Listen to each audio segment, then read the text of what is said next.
بسم اللہ الرحمن الرحیم۔ بسم اللہ الرحمن الرحیم کی فضیلت اور برکات۔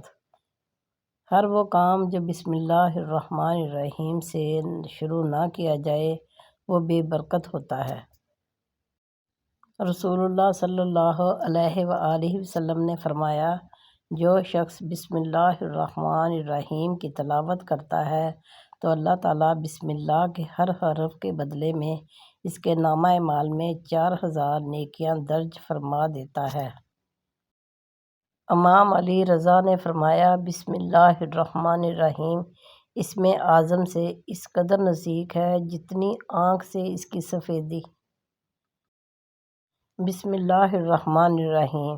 بسم اللہ میں کیا پیغام ہے؟ شیخ الاسلام مفتی تقی عثمانی تحریر فرماتے ہیں، حضور صلی اللہ علیہ وآلہ وسلم نے ایک حدیث میں فرمایا ہے کہ ہر وہ کام جو اللہ کے نام سے شروع نہ کیا جائے ادھورا ہے۔ سوتے وقت بسم اللہ الرحمن الرحیم پڑھنے کی فضیلت۔ جو شخص سوتے وقت بسم اللہ الرحمن الرحیم کہتا ہے، خداوند عالم تعالیٰ فرماتا ہے، اے میرے ملائکہ، صبح تک اس کے سانس لکھتے رہو تاکہ ہر سانس کے بدلے ایک نیکی نامہ اعمال میں لکھ دی جائے۔